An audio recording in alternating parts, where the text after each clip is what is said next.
Assalamualaikum warahmatullahi wabarakatuh. Apa kabar anak-anak? Semoga kalian dalam keadaan sehat dan dalam lindungan Allah Subhanahu wa taala. Kembali kita belajar dari rumah. Kali ini kita akan belajar bersama mata pelajaran Pendidikan Agama Islam dan Budi Pekerti untuk sekolah dasar. Namun, terlebih dahulu, silahkan bagi kalian yang belum subscribe, tekan tombol subscribe. Jangan lupa untuk berkomentar dengan menulis nama kalian dan asal sekolah kalian. Baiklah anak-anak sekalian, marilah terlebih dahulu kita awali dengan berdoa kepada Allah Subhanahu wa taala. Semoga kita diberi kemudahan dan ilmu yang bermanfaat. Bismillahirrahmanirrahim. Rabbi zidni ilma warzuqni fahma. Amin. Anak-anak, materi pertama pada pembelajaran kali ini yaitu tentang surat At-Tin. Mari kita belajar bersama tentang surat At-Tin. Al-Quran merupakan pedoman hidup bagi umat Islam. Dengan Al-Quran, hidup kita akan terarah dan berada di jalan yang benar. Selain mengarahkan hidup kita ke jalan yang benar, Al-Quran juga memiliki banyak keutamaan jika kita membacanya. Membaca Al-Quran termasuk ibadah yang paling utama yang memiliki berbagai keutamaan. Kemukjizatan Al-Quran terletak pada janji Allah Subhanahu wa taala yang akan menjendirinya sendiri, memelihara dan menjaganya. Sebagaimana firman-Nya, sesungguhnya Kamilah yang menurunkan Al-Quran dan sesungguhnya pula Kami yang memeliharanya. Quran Surat Al-Hijr ayat 9. Siapa saja membaca Al-Quran, mempelajarinya dan mengamalkannya, maka dipakaikan kepada kedua orang tuanya pada hari kiamat mahkota dari cahaya dan sinarnya bagaikan sinar matahari, dan akan dikenakan pada kedua orang tuanya dua perhiasan yang nilainya tidak tertandingi oleh dunia. Membaca Al-Quran dapat mendatangkan kebaikan dan kemuliaan yang tidak pernah dibayangkan oleh manusia sebelumnya. Bahkan juga terjadi pada hari kiamat dengan kemuliaan yang sangat besar. Selain itu, membaca Al-Quran juga dapat menenangkan pikiran dan serta cara agar hati tenang, dan dapat pula menjadikan rasa cinta terhadap Allah Subhanahu wa taala terhadap semua nabi menjadi lebih kuat, sesuai dengan firman Allah taala yang dinyatakan dengan jelas dalam surat Ar-Ra'd pada ayat 28. Tata cara membaca Al-Quran dimulai dengan isti'adhah dan basmalah. Kemudian cermati dengan baik Al-Quran surat At-Tin berikut ini. Bagi yang sudah lancar membaca, langsung saja membaca dengan tartil. Tartil artinya membaca sesuai dengan kata, tanda, dan barisannya. Dibaca dengan tenang, tidak tergesa-gesa, serta memperhatikan ilmu tajwidnya. Anak-anak, marilah kita bersama-sama membaca surat At-Tin. A'udzu billahi minasy syaithanir rajim. Bismillahirrahmanirrahim. Wattini wazzaitun wa turi sinin wa hadzal baladil amin. Laqad khalaqnal insana fi ahsani taqwim. Thumma radadnahu asfala safilina illa alladzina amanu wa amilus salihati falahum ajrun ghairu mamnun. Fama yukadzibuka ba'du biddin. Alaihissallahu bi ahkamil hakimin. Shadaqallahul azim. Yang artinya, Aku berlindung kepada Allah dari godaan syaitan yang terkutuk. Dengan menyebut nama Allah yang Maha Pengasih lagi Maha Penyayang. 1. Demi buah tin dan buah zaitun. 2. Dan demi gunung Sinai. 3. Dan demi negeri yang aman ini. 4. Sesungguhnya kami telah menciptakan manusia dalam bentuk yang sebaik-baiknya. 5.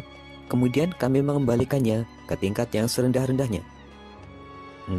Kecuali orang-orang yang beriman dan mengerjakan amal soleh, maka baginya pahala yang tiada putus. 7. Maka apakah yang membuatmu mendustakan hari pembalasan sesudah itu? 8. Bukankah Allah Subhanahu wa Ta'ala adalah hakim yang paling adil? Maha benar Allah dengan segala firman-Nya. Anak-anak, di antara manfaat menulis Al-Quran adalah melatih keseimbangan fungsi otak kanan dan otak kiri. Pada saat seseorang menulis, maka secara tidak langsung ia pun diharuskan membacanya. Jadi, dalam satu waktu ada dua kegiatan, melatih kemampuan membaca dan menulis. Jika membaca fokus pada identifikasi masalah, maka menulis fokus pada penyelesaian masalah, sehingga tahapan kerangka berpikir secara sistematis seseorang lebih sempurna. Perhatikan tabel berikut. Di sini ada beberapa contoh huruf yang dapat bersambung hanya ke kanan. Contoh huruf yang bersambung ke kiri ataupun yang ke kanan. Silahkan kalian praktikkan di rumah menulis surat At-Tin dengan dibimbing oleh kedua orang tua kalian. Ada beberapa cara untuk menghafal Al-Quran. Di antaranya 1. Talqin atau tasmi'. Talqin berarti seorang ustadz membacakan Al-Quran untuk kemudian diikuti oleh para muridnya. Sedangkan tasmi' berarti seorang murid membaca Al-Quran untuk didengarkan oleh ustadznya. 2. Tikrar. Tikrar berarti mengulang-ulang bacaan hingga hafal. Caranya, baca ayat pertama hingga 10-20 kali hingga hafal. Lalu baca ayat kedua sebanyak 10-20 kali hingga hafal. Lalu baca ayat ketiga sebanyak 10-20 kali hingga hafal. Kembali baca ayat pertama, kedua, ketiga sebanyak 10-20 kali hingga hafal. Dan begitu seterusnya. 3. Murojaah. Murojaah sangat penting karena murojaah inilah yang akan meletakkan hafalan secara lebih kuat ke dalam benak kita. Setelah hafal, ulangi kembali bacaan tersebut. Inilah yang dimaksud dengan murojaah. Nama surat At-Tin diambil dari kata atin yang terdapat pada ayat pertama yang artinya buah tin. Surat At-Tin adalah surat ke-95 dalam Al-Quran yang berjumlah 8 ayat, diturunkan di kota Mekah sehingga termasuk golongan surat Makkiyah. Para ulama tafsir mengatakan bahwa yang dimaksud dengan surat At-Tin ialah tempat tinggal Nabi Nuh alaihissalam di Damaskus yang banyak ditumbuhi pohon tin. Sedangkan Zaitun ialah tempat tinggalnya Nabi Isa alaihissalam di Baitul Maqdis yang banyak ditumbuhi buah zaitun. Bukit Sinai ialah tempat Nabi Musa alaihissalam menerima wahyu dari Allah. Letaknya persis berada di luar tembok Yerusalem. Sedangkan kota Mekah yang aman ialah Makkah Al-Mukarramah. Kota ini sejak zaman Jahiliyah sampai sekarang tetap terjaga dan terpelihara kesuciannya. Selain itu, Makkah adalah tempat pertama kali Nabi Muhammad SAW menerima wahyu. Kandungan surat At-Tin. Ayat pertama, tin adalah buah yang enak dan lembut serta cepat dicerna. Ia menjadi obat yang banyak manfaatnya, memperhalus fisik, mengencerkan dahak, membersihkan ginjal, menghancurkan batu pada saluran air seni, menggemukkan badan, dan dapat melonggarkan rongga hati dan limpa. Zaitun adalah buah yang memiliki keistimewaan karena kandungan minyaknya yang berlimpah sehingga dapat dipergunakan di daerah yang kurang memiliki minyak. Ayat kedua, Gunung Sinai terletak di semenanjung Sinai, lintasan antara tanah Mesir ke Israel, Arab, dan Mesopotamia. Gunung setinggi 2285 meter ini juga dikenal dengan nama Jabal Musa atau Gunung Nabi Musa, karena di tempat ini Nabi Musa menerima wahyu pertama dan diangkat menjadi seorang rasul. Pada malam Mi'raj Rasulullah SAW berhenti sebentar di tempat ini dan melaksanakan sholat sebagai penghormatan beliau pada kesucian tempat tersebut. Ayat ketiga, kota yang aman adalah kota Mekah sekarang. Kota ini disebut dengan kota yang aman karena siapapun yang memasukinya terjaga keamanan dan keselamatannya. Kota Mekah juga disebut sebagai Ummul Qura dan tanah yang aman. Kota ini banyak menyimpan sejarah sejak zaman Nabi Ibrahim alaihissalam. Ayat keempat, Allah menjadikan manusia dalam sebaik-baik bentuk. Proses kejadian manusia tidak sama dengan kejadian makhluk-makhluk lain. Manusia memiliki akal, jasmani, rohani, dan nafsu. Anggota tubuh manusia serasi dan seimbang sehingga tampak indah, cantik, dan memudahkan untuk melakukan kegiatan. Sedangkan hewan hanya memiliki jasmani dan nafsu saja. Manusia harus mampu menjaga keseimbangan yang dimilikinya itu supaya menjadi mulia. Apabila manusia mengutamakan nafsunya, maka ia turun derajatnya seperti hewan. Selain rohani, manusia dibekali dengan akal pikiran supaya dapat membedakan yang baik dan yang buruk.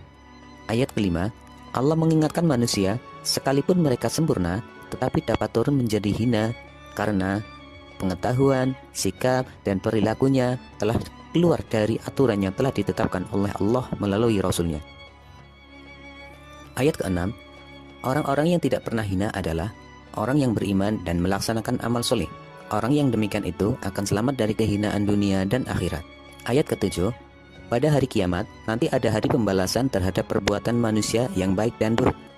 Manusia seharusnya tidak meragukan adanya hari pembalasan, karena Allah sudah menunjukkan bukti-bukti Allah memberikan akal kepada manusia untuk berpikir tentang ciptaannya dan hati untuk merasakan iman. Pertanyaan Allah itu untuk mengingatkan adanya hari kiamat agar manusia tidak lupa dan lalai sehingga terjerumus dalam dosa dan kehinaan. Ayat ke-8, Allah Subhanahu wa Ta'ala adalah yang Maha Mengetahui, sebagus-bagus pencipta dan pengatur segala urusan. Allah yang memberi keputusan atas segala persoalan. Tiada perbuatan walau sekecil atom pun yang dapat terlepas dari pengadilannya. Pengadilan Allah adalah sebaik-baik pembuat keputusan. Allah Subhanahu wa Ta'ala Maha Pengasih kepada hambanya. Ia senantiasa mengingatkan agar manusia tidak lupa diri. Jika ternyata manusia masih melakukan dosa, maka karena keadilannya, manusia akan menanggung akibat dan pembalasan atas dosanya itu. Allah Subhanahu wa Ta'ala juga telah menyiapkan kenikmatan bagi orang-orang yang menjalankan syariat. Anak-anak, mungkin hanya ini yang dapat Pak Guru sampaikan. Apabila ada yang belum jelas, silahkan tulis di kolom komentar.